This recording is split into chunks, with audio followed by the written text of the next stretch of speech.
النهارده بقى كده هنعمل مع بعض مربى الجزر بطريقة سهلة جدًا، جدًا، مش هتاخد معاكِ 10 دقايق، وطالعة معايا في منتهى الجمال والقوام روعة والطعم خطير. ده كده معايا 2 كيلو من الجزر، أنا جبتهم كده حطيتهم في بولة زي ما أنتم شايفين، وجبت القشارة وبدأت كده أقشّر كمية الجزر كلها. يالّا بقى كده حطّوا اللايك واللي مش مشترك في القناة يشترك، ما تستخسروش فينا يا جماعة اللايك والاشتراك، قنواتنا صغيرة وإحنا مش هنكبر إلا بيكم. ادي بقى كده كمية الجزر بتاعتي اهي. بعد كده ما قشرت الكمية كلها اديت كده برضو غسلة للجزر بتاعي. بعد بقى كده ما غسلت الجزر جبت الصينية، ويفضل ان هي تكون ألومنيوم او استخدمته حلة برضو يفضل انها تكون ألومنيوم. جبت المبشرة وبدأت كده ابشر الجزر بتاعي بالشكل اللي حضراتكم شايفينه ده. ادي كده كمية الجزر كلها. بعد كده ما بشرت الجزر جبت كيلو من السكر، نزلت كده على الجزر بتاعي بكيلو من السكر. لو حضراتكم هتعملوا كيلو من الجزر حطوا عليه نص كيلو من السكر.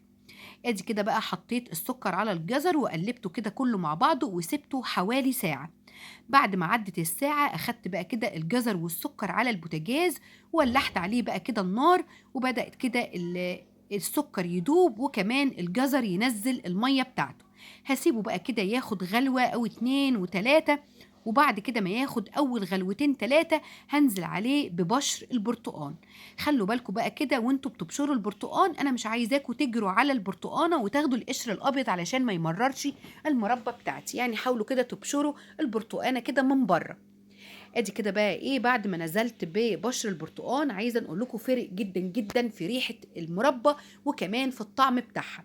سبته بقى كده يغلي مع الجزر مع السكر لحد كده ما الجزر استوى، يعني انا كده مسكت الجزرايه لقيتها مستويه جدا.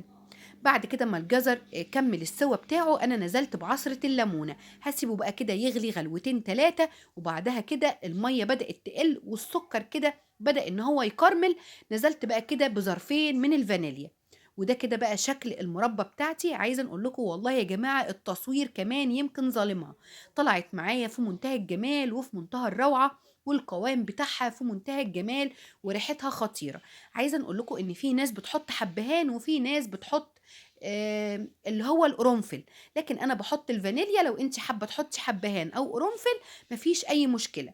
جبت بقى كده العلب زي ما انتم شايفين وبدات كده احط كده المربى بتاعتي في العلب. عايزه تحطي في بطمانات ازاز مفيش اي مشكله.